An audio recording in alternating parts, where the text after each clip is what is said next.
Anyway, Bar One Ballistic here. I'm gonna give a quick video on this because I had to take a break and B I had to come back and do my study for my main class. Anyway, for my extra class. But anyway, this is managing your time. Before I start off anything, this is basically by managing anything in life or scheduling anything or writing down or doing whatever. First of all, if you're not on the age of 18 and you're going to work or going somewhere, the best thing, if you want to get a vehicle, get a motorcycle. It's cheap, it's simple, it's easy. If not, if you're not 18, the best thing to do is get a car. Just get a regular car, anything, if you're under the age of 18. Enough said. There's no reason to get anything super fancy like a Yamaha or freaking, I don't know, Porsche or anything. Just get a car. Just get a car. It helps with a whole lot of things. Like I said, some areas, even though schools have driverless ed now, like some schools don't have it, some schools do have it. If the school did have it, if you're not under 18, you're not under 18. Congrats. Just get a car.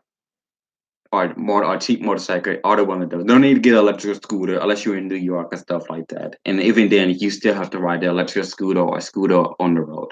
Or don't make a bicycle, put an engine on it. Because if the bicycle engine over a certain amount of cc's based on the states, you have to drive it on the road. And then even more of a cc's, you need a drive license for it. Congrats. CC is the horsepower of the motor that pushing a bicycle. Or whatever. I'm just calling out what I seen, what I heard, experience. Anyway, if you are in school under the age of 18, you know you need your priorities, man, or females, males, both, neither, or whatever part of the rainbow you're part of. You know you need to you know what you do. You need to. Anyone somebody get on someone game from high school, they say they hate it. I just hate drop out. Go get a GED and then get a job. That's my advice. I'm not even gonna front about it. You don't need a high school diploma to work any job. Only job that say you need a high school diploma to work is no job. Because no job will accept people. If you have a choice between a high school diploma or someone with an associate degree or a bachelor's degree or qualifications, they're not going to look at you. They're going to look at those people. I'm just saying from experience, maybe because I'm brown or black, as y'all call it, or maybe because I have been in the area and I've been in every single state and talked to every single person on the planet. And I've been in a whole lot of countries. Like I said before, there is no need to waste your time. If you really want to get a high school diploma, get it. If you don't, just go get a GED and be done with it. Keep it simple. Hit head first, hit it. Or don't hit head first, jump it and legs up. I mean, you gotta hit head first in the lava and it instantly, or jump feet first in lava and take a long time. Usually I like mine slow and steady. Like I said, that's just me. Anyway, when I say managing under the age of 18, everybody needs to work out and be fit or else you're not gonna be happy. Everyone need to have fun. Everyone need to study and all that stuff. That's it. But if you're like me, you start drop out like I don't know. I tried to drop out in eighth grade. They tried to take me to jail until I was 24. Pricks, you had to find me in another state where I get my education in my lab. Came back. They still trying to get me and stuff. Dropped out at ninth grade after I graduated, barely. And still got me a job and still made more money than those pricks. Like I said before, it's a waste of time. Literally, it's a waste of time. They're just me. Manage your time and schedule.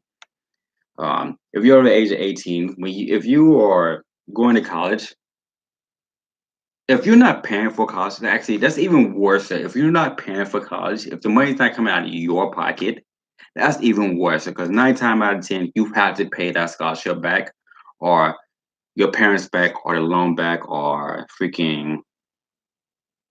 If you got a scholarship, you had to pay back most of the time. If you don't pass it, what's even worse than that, if you don't have to pay it back, it means you will not be able to use it later. So manage your time very well. Make sure you pass that class. If you're using a loan and you don't get that degree or certificate, then you're gonna be in more trouble because you spend all the time trying to get that education, and now you have to work a job. You might work a job less than that, or you might work a job more than that. It's just a fact. There's a chance you have to work a job less than that. You might not be able to pass it along. Congrats, they're part of the system. Or, if you're using something that your parents built up for you and you screw that over, if I was your parent, you would get no more money to me before you pass it. You see, especially if I ask, like, if I had kids, do you want this education? Like, yes. Especially if you turn 18 or 20, do you want this education? You better pass it. If you don't pass it, you will never speak to me again. Dunsies. Enough said. It's not, especially if you're 21, is what I said, or 18. It'll be one of those. I don't care. That's just me because you just wasted your time and my time.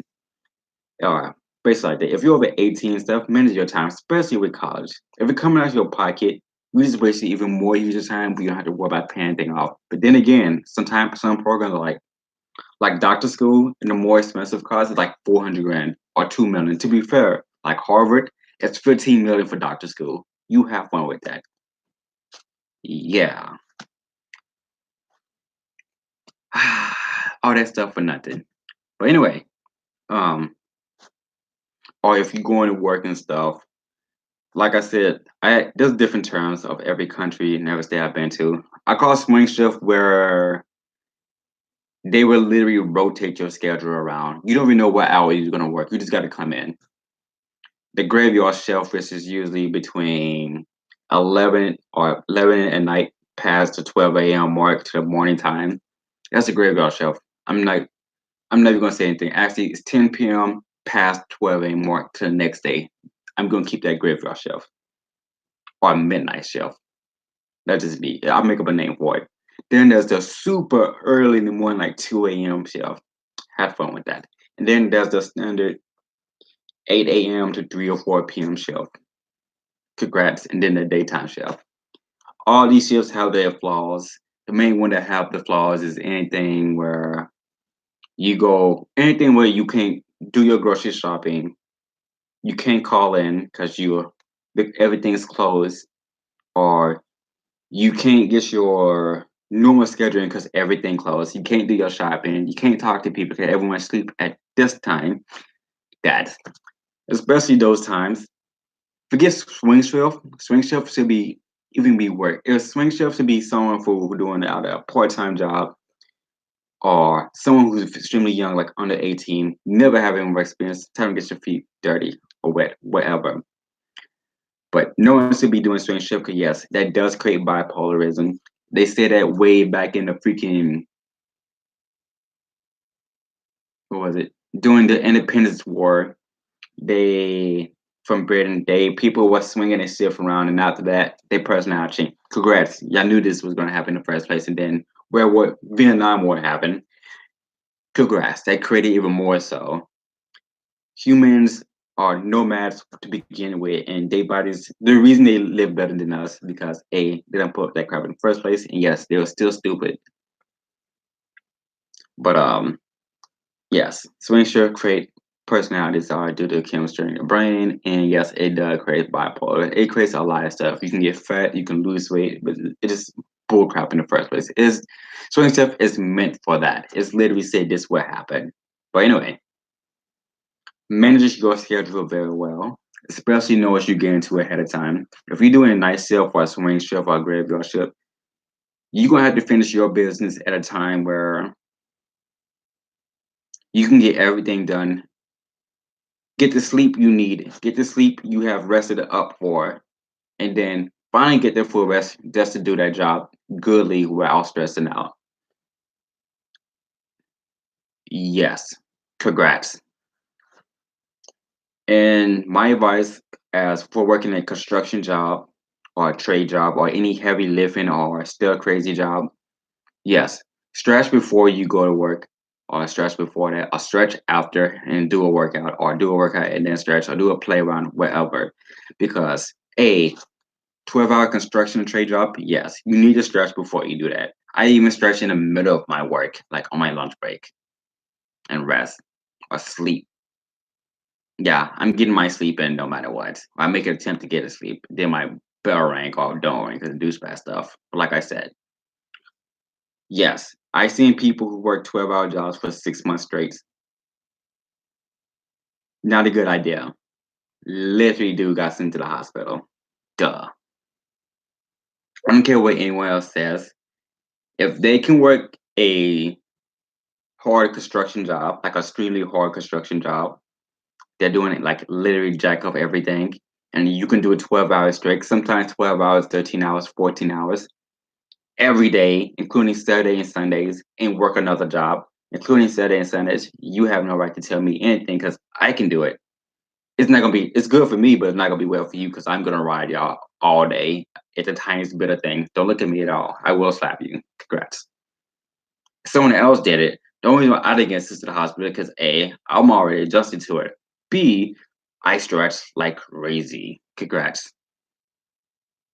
Three, the foundation of my build in my body and my mentality, I've already prepped for this ahead of time, so I can handle it sort of, kind of. Congrats. Unless you have actually prepped out for that, you're not gonna last jobs like that. Congrats. Especially in hot states. Yes, there's construction year round. Funny stuff. Manage your schedule. Unless you're someone who like, I don't know, making $50 billion a year, you need to manage your schedule. You're not Bill Gates people. Especially if you're running a business. From an employer's perspective, right? Be careful on bids. Be careful on stuff. Be careful on stuff. If you're gonna hire someone, be openly honest about it. Don't be openly honest about what you just speak it. Have it in your written documents. There's no need to hire someone and you say you're gonna sit in a chair, stare at TV all day. Congrats. Now instead they come in and say blah blah blah. Now you sit in a chair, stare at TV all day. You're doing jump ups, you're doing jumping jacks, you're going outside, you're climbing on a rooftop, you're swimming in the ocean just to come back. Say yeah, congrats. You gotta come back and work tomorrow. Congrats. That's illegal. People don't know that, but it's illegal. Anyway, like I said, as an employee, especially, there's no need to a lie to an employee, play around the ropes to your employee, or make fun of your employees, or freaking play the favoritism game. That's totally illegal, but it doesn't change the fact anyway. There is no need for you to. If you don't like them, just fire them. Keep it simple. Or ask you to get someone like me who waits to that last moment. Even if you did fire me, even when people did fire me before I got to my plan, I just smiled and went to their competitors and worked for them. Congrats. They made a law about that. It's not illegal. Good. All right, I made a law. Anyway, fun stuff. Just manage your schedule as both an employer or employee or a student. You have something that you need to do, you know you want. As for workout as well, it doesn't take that much. Like I said, in the last date I worked out, I've seen three people that I talked to, and the lowest amount of time someone told me I work out for 30 minutes a day or when I do go gym. I put my music on my headphones, I set my schedule out, I go to the gym. I don't even need to fiddle with my headphones unless I need a break and stuff. I do my 30-minute workout, I come in, I leave. He was Jack. She was Jack. Yes, enough said. I can get a 20-minute workout and I can put on more muscle and I get more cardio than anyone on the planet, even more so than Lakers. I can do 15 or 5 minutes and get the same thing. That's just me though, because my body always fit to that schedule of 2 minutes. That's just me. But like I said, for workout, manage yourself. Try not to work out just haphazard like I'm doing now. I just do a play around for physical therapy, but get a schedule down. Maximize your schedule for a workout. If you don't like that, switch to something else. Congrats. You only need a 30-minute workout. If you're a newbie and you're just starting working out or playing around, 30 minutes will be more than enough for you. If you're old, like over 40, 30 minutes will be more enough for you. If you're between 10 and 30 and you're not a newbie, 35, 40 minutes would be more enough for you. Heck, if you do it good, you might get it down to 25 minutes. That'll be more enough for you. It would Y'all should know the different form of workout. That's progressive workout, that's performance workout, that's maintenance workout, that's conditioning, all that stuff.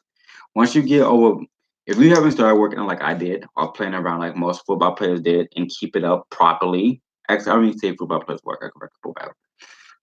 Once you hit that 30, your body's going downhill. You will not be able to progress or do a progressive workout or enhancement or growth form of workout where you do more than what you used to because of where you live your life in the past. Now, what you need to do at 30 is either condition, maintain, and performance. Now said, conditioning is getting ready to do something. Maintaining is maintaining where you at. Performance is finding out where you at, whether you improve or not improve, or whether you still there. Enough said. Schedule out correctly. Bang. I worked out with a 60-year-old, a 75-year-old, and an 80-year-old.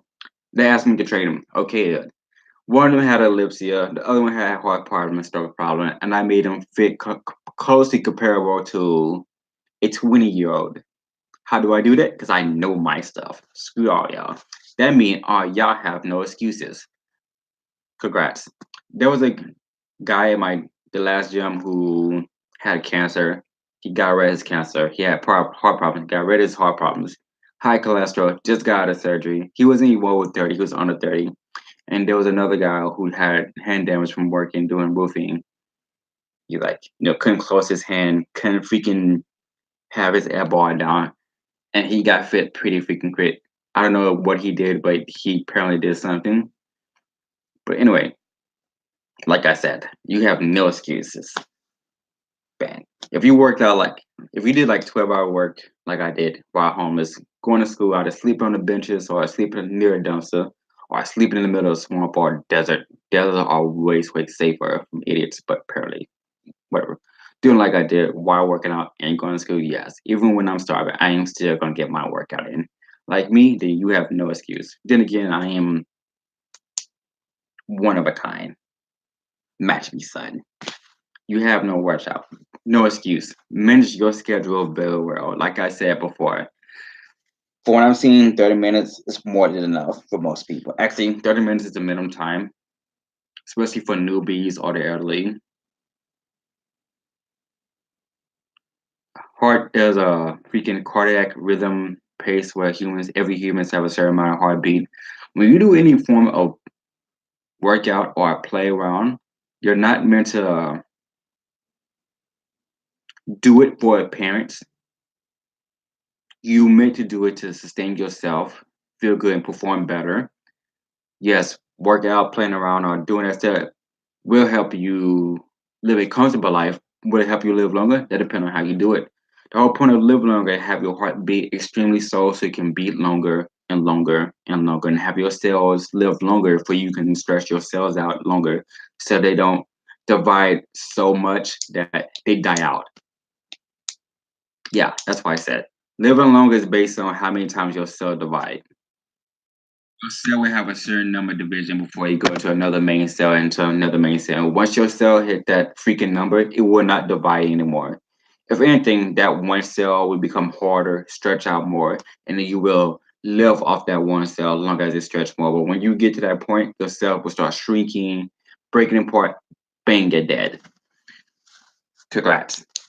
And also how many times your heart beat, because cellular energy or cellular respiration, which respiration means breathing, will also determine your length of life. Divers have some of the most, I know, like if you swim a lot, you have good lung power. You burn so little energy out, which is like running do. You want to burn little and do more. And when you need to do more, that's when you use more, not when you're doing everything else. You shouldn't have to walk upstairs and be out of breath. That's me. You shouldn't have to lift stuff and be out of breath. Like I said before, the whole point of working out is to do more while giving little or planning while, whatever y'all call it. That because people don't manage and schedule themselves out as do it haphazardly. There's no need for anything else. If you go into boxing, manage your stuff out. Anyway, that's just my advice on managing schedule. And out.